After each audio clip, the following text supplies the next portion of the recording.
जय श्री राम। सच्ची आध्यात्मिक कहानियों में पहली कथा अहिंसा। अहिंसा प्रतिष्ठायां तत्सन्निधो वैरत्यागः।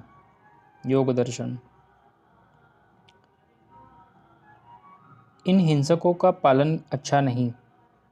बगल में बैठे केशरी शावक की ओर संकेत करके किशोर ने माधवराव से कहा, ये किसी के होते नहीं, पता नहीं इन्हें कब क्रोध आ जाए।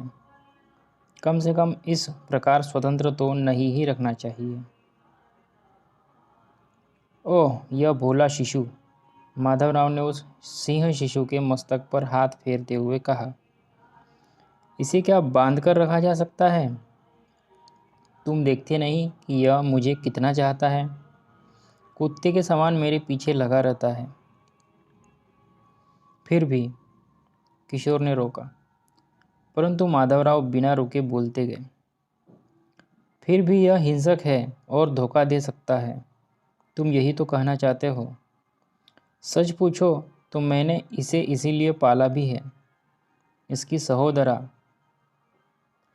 मेरे द्वारा रक्षित न हो सकी। वह बेचारी इसे अकेली छोड़ गई। अभी 1 महीना ही तो हुआ है उसे मरे, और इसकी माँ, इसके देखते देखते मैंने इसकी माँ का वध किया है। माधवराव के नेत्र टपकने लगे। कंठ भर आया।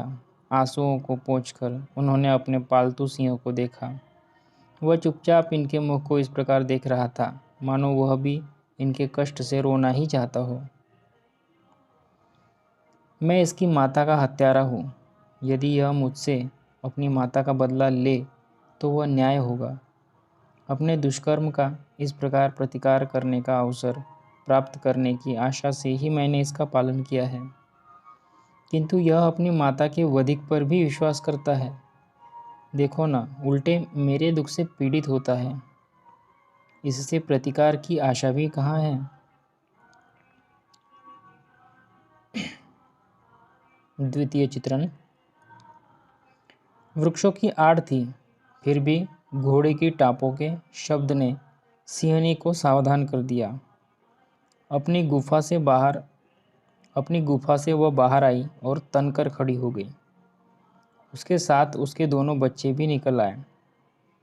यद्यपि सिंहनी ने उन्हें गुफा में ढकेलना चाहा, किंतु बच्चे तो बच्चे ही ठहरे। वे तो परिस्थिति समझते नहीं। इधर उधर खिसक कर वे माँ के पास ही रहना चाहते थे। इधर घोड़े के पैरों का शब्द पास आ गया था और सिंहनी को अवकाश नहीं था बच्चों को गुफा के भीतर लेकर जाने का। उसने उन्हें गुफा के द्वार पर ढकेल दिया और आप कान खड़े करके घुर्राने लगी। बच्चा देने पर तो गाय भी मारने दौड़ती है। बच्चे के पास जाने वालों को तो फिर सिंहनी तो सिंहनी ही है।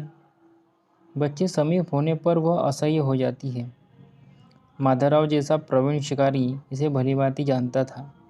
उसे पता था कि यदि प्रथम लक्ष्य में ही वह धराशायी नहीं हो गई तो वह शिकारी को स्वयं शिकार बनने में देर न लगेगी। उसके कराल आक्रमण में सावधानी से लक्ष्य लेना सरल नहीं है। भीलों ने ठीक पता बतलाया था जहाँ सिंहनी ने गुफा में बच्चे दिए थे। झाड़ियों की सघनता का आश्रय लेते हुए माधवराव का घोड़ा बढ़ रहा था। अंत में एक झाड़ी के पीछे नन्हे से मैदान में अपनी ओर मुख किए उस मृगेंद्र वधू पर दृष्टि पड़ी। घोड़ा रुक गया। धनुष पर बाण चढ़ चुका था। एक सदा हुआ हाथ छूटा। चित्कार से जंगल गूंज उठा। सिंहनी तड़पी और गिर गई। निपुण शिकारी समझ गया कि अब वह उठ नहीं सकती। घोड़े से उतरकर उसे पेड़ की डाल से बांध दिया। स्वयं सिंहनी की ओर बढ़ा। बाण ठीक मस्तक के मध्य में लगा था। सिंहनी आड़े पड़ी थी। उसके दोनों बच्चे उसके पास दौड़ आए। एक स्तन पी रहा था, दूसरा मुख सूंघ रहा था। शिकारी स्तंभित हो गया। उसने देखा मस्तक से बाण के पास से रक्त टपक रहा है। 2 भोले शिशु माँ के पास है और सिंहनी का वह निष्प्राण शरीर अब भी उसे अपने अग्नि नेत्रों से घूर रहा है। हत्यारे, इन्हें भी मार, मानो वह कह रही है। 2 क्षण वह रुका और तब धनुष फेंक कर दौड़ा और सिंहनी के मुख तथा पंजों के मध्य गिर पड़ा।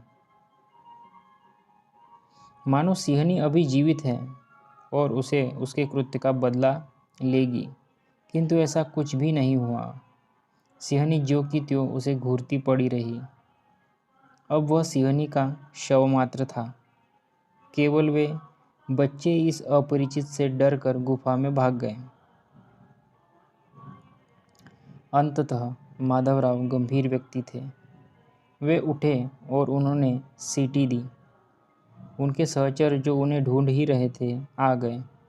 बड़े आदरपूर्वक उन्होंने सिंहनी के उस शव को श्री नर्मदा जी में प्रवाहित कर दिया।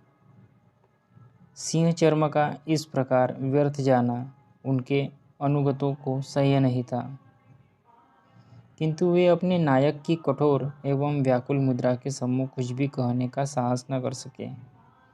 वे दोनों बच्चे माधवराव के घर लाए गए। कहना नहीं होगा कि माधवराव ने वह फेंका हुआ धनुष फिर कभी उठाया नहीं। तृतीय चित्रण।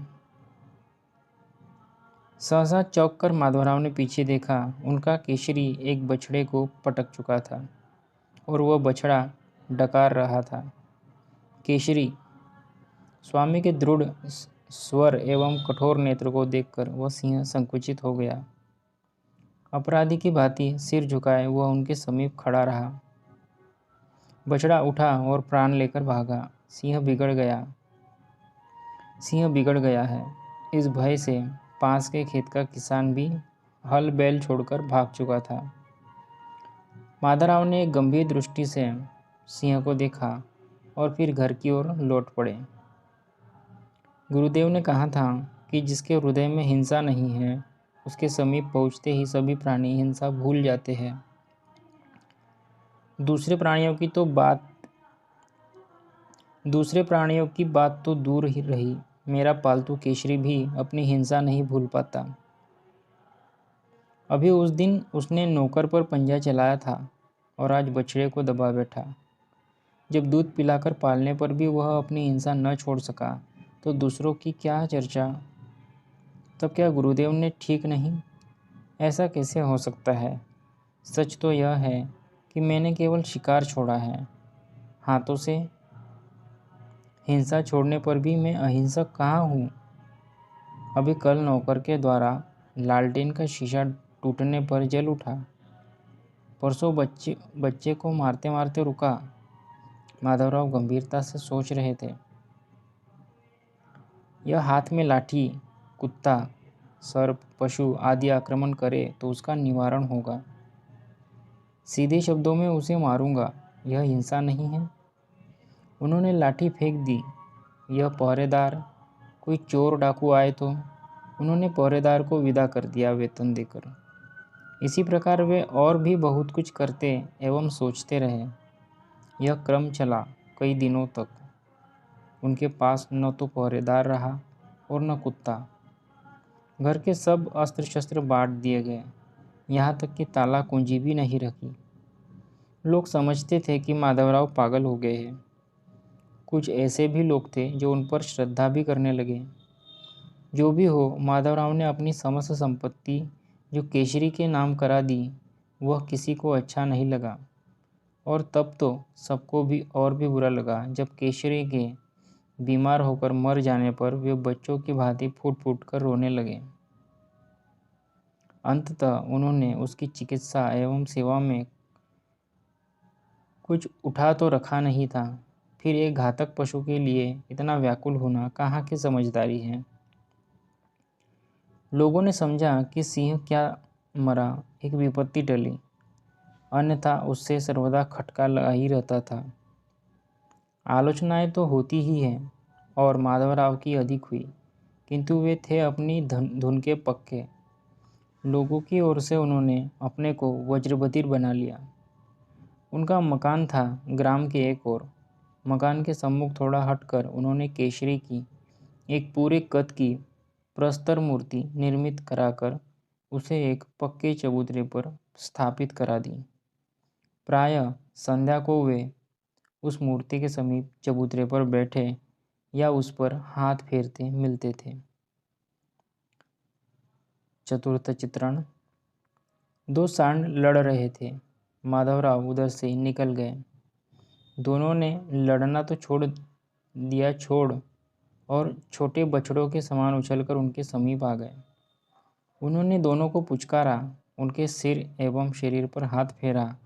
आपस में लड़ा नहीं करते, मानो उनके आदेश का पशुओं ने समझ लिया।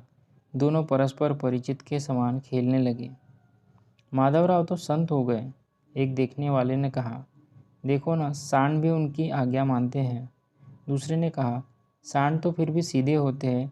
मैंने स्वयं देखा है कि वो सिंह की मूर्ति के चबूतरे पर से एक बिच्छू को हाथ से उठाकर नीचे रख रहे थे। बिच्छू ने डंक मारना तो दूर, शरीर भी नहीं हिलाया। किंतु मैं तो उस दिन घबरा गया जब मैंने देखा कि मेरी छोटी बच्ची उस चबूतरे पर एक काले सर्प को दोनों हाथों से थपथपा रही थी और सांप को काटने के बदले फन बचाता फिरता है। इतना ही नहीं, वही एक भेड़िया भी गुमसुम बैठा था और रामू की बकरी के बच्चे कभी कभी चबूतरे से उसकी पीठ पर और कभी उसकी पीठ से चबूतरे पर उछल रहे थे। सब अपनी अपनी सुना रहे थे। इतनी देर में पटेल भी आ गए। उन्होंने अपना अनुभव बताया। उस दिन मैंने जमादार पर बहुत असंतुष्ट था। कहीं मिलता तो खाल खींच लेता। ढूंढते ढूंढते उसका पता लगा। माधवराव के दालान में मैं आग बबूला हुआ। दालान के पास जाते ही मेरा क्रोध पानी हो गया। राव को देखते ही मुझे बड़ी लज्जा आई। तभी से मैं समझ लिया कि वे अवश्य कोई सिद्ध महात्मा हैं। माधवराव का शरीर अब नहीं रहा। उनके प्रस्तर केसरी को लोगों ने सिंदूर से रंग दिया है और देवी का वाहन समझकर वे उसकी पूजा करते हैं। देखा देखी मध्य प्रांत एवं बरार के अधिकांश ग्रामों में ग्राम से बाहर पत्थर या मिट्टी की सिंह अथवा व्याघ्र मूर्ति बनाकर पूजने की प्रथा चल पड़ी, जो अब तक चल रही है। ग्रामीणों का विश्वास है कि इस प्रकार की पूजा से वन पशु उन्हें तंग नहीं करेंगे।